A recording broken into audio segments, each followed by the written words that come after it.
The checkered flag drops. The number 29 flashes across the scoring pylon. For 3 seconds, an entire grandstand doesn't know whether to cheer or go silent. Somewhere on pit road, a record has just been broken. A record that had stood since 2024. And instead of triggering a celebration, it triggers one of the angriest arguments this sport has seen all season. No name yet, no track yet, just a Saturday night, a short track, and a number that should have made everyone happy, but didn't. Here is what actually happened. The race was Richmond Raceway, the Cookout 400, held on August 15th. The final count showed 29 lead changes among 10 different leaders, smashing the previous track record of 26, which itself had only barely cleared the 25 set back in 1991 and tied again in 1996. Chase Briscoe led a race-high 171 laps. There were only 4 cautions the entire night, covering just 31 laps. Loop data circulating among fans put the estimated total at 3,800 passes, including 1,056 quality passes, reportedly the most passing recorded on any non-drafting track all season.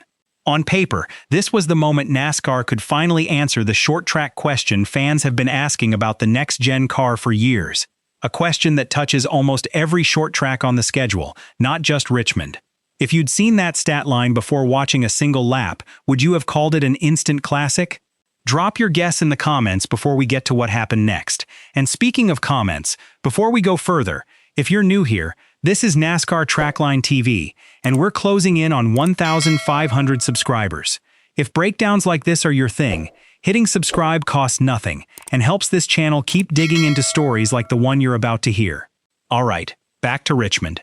Because the celebration didn't last, fans didn't just accept the number, they started picking it apart within minutes of the checkered flag falling. Not every one of those 29 lead changes came from a driver physically hunting another one down and taking the spot on track. A large share came through green flag pit cycles, where a leader pits and another driver simply inherits the top spot without ever throwing a pass. That distinction became the wedge of the entire conversation. Is a lead change earned, or is it inherited? And does NASCAR's own record book know the difference between the two? A Reddit user going by Anemic Royalty 10 admitted the number was highly inflated by green flag pit sequences, while still calling it their second favorite Richmond race of the Gen 7 era, a mixed reaction that captured the mood of the entire fanbase. Another user, JMacUpdates1, backed that skepticism directly, saying most of the passing total came through green flag pit stops. Even people who liked the race, and there were plenty of them, couldn't fully defend the statistic once it was broken down lap by lap. From there, the disagreement widened into something bigger. 2 completely different definitions of what short-track racing should even look like. One group of fans wants chaos, cars leaning on each other, 3 wide battles, late cautions, desperate green-white checkered finishes that decide races in the final corner. Another group wants tire fall-off, long-run strategy, and drivers managing a car instead of simply driving under someone who made a mistake. Jean-Pierre008 dismissed the backlash outright, saying he can't believe people called it a bad race, adding that most are just miserable. Scorponok went in the opposite direction entirely, calling it an unbelievably bad waste of a Saturday night, and arguing NASCAR can no longer say we have the best racing, even pointing to Formula One as a cautionary comparison for where the sport could be heading. Alternative SAD 520 landed in the middle of the two camps, saying the strategy and tire wear were compelling, but the actual racing itself was meh, blaming NASCAR for giving teams too many tires and shortening runs to 35 to 40 laps at a time. Which camp are you in? Chaos and crashes, or strategy and tire wear? Comment your camp below before you hear what happened when this entire debate went to an actual public vote. That vote came from NASCAR journalist Jeff Gluck, who ran his regular post-race fan poll. The headline number looked solid on its own. 65.2% of respondents said yes, it was a good race. But the ranking context told a very different story once it was placed next to Richmond's own history. That 65.2% placed Richmond at just number 9 of 19 all-time Richmond races in the poll's history, number 4 of 8 next-gen era Richmond races specifically, and, most strikingly of all, number 17 of 28 Joey Logano wins ever polled by Gluck. How does a race that just broke a 30-year-old track record land in the bottom half of its own pole history, let alone near the bottom of every race Logano has personally won? The account Nascar on Reddit summarized the numbers plainly, stating Richmond ranked number 9 of 19 races at Richmond, number 4 of 8 next-gen races at Richmond, number 17 of 28 Joey Logano wins in the poll. Quote, "The reason behind that gap might not even be about the racing itself. That's the theory fans themselves started floating almost immediately, that the poll wasn't really grading the racing at all, but grading the winner standing in victory lane." Zellenalpak argued the race was way better than 65%, but that the poll hasn't been truly about the race itself in a long time. Rob 1998 did the math bluntly, estimating a non-Logano win would have added at least 15% to the final score. Own Situation 9206 gave the pattern a name of its own, a 10% Joey Logano tax. Not everyone agreed the winner mattered that much to the outcome.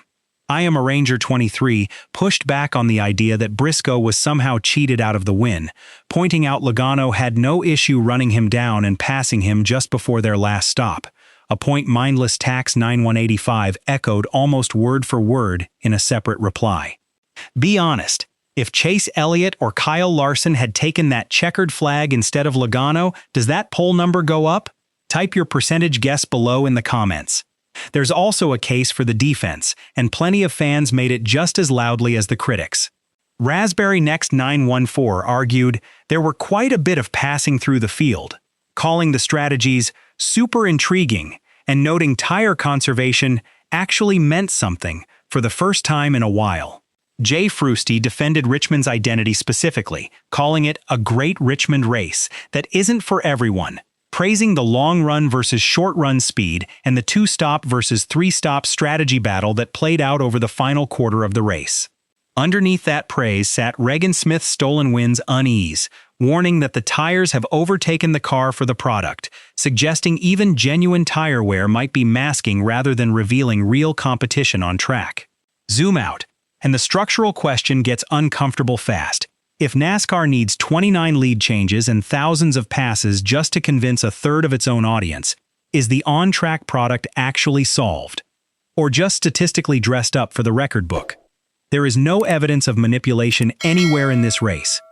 But the gap between the stat sheet and the emotional reaction from fans is becoming its own story, separate from anything that happened on the track itself. Dildozer10 framed the bigger issue bluntly, saying the expectations set by racing decades ago are near impossible to replicate, meaning you're never going to satisfy people, even when you get genuinely good racing in the present day. Strikers 924 complicated that further, arguing the racing quality isn't really what changed over the years. The personalities did, with today's drivers far more guarded in public than the generation that raced in the 1990s. Is this a racing problem or a personality problem? Comment below which one you think NASCAR actually needs to fix first. Richmond broke a 30-plus year track record for lead changes and still couldn't convince more than two-thirds of its own fan base it was a good race. Was this a strategy masterclass or an inflated stat line built on green flag pit cycles? Was the poll actually about the race or about who happened to win it? And what happens the next time a short track breaks a record and the winner isn't Joey Logano? If you made it this far, drop a comment with your honest take and share this with a fellow NASCAR fan who needs to see this debate for themselves. If you enjoy real NASCAR breakdowns like this, you'll like what's coming next.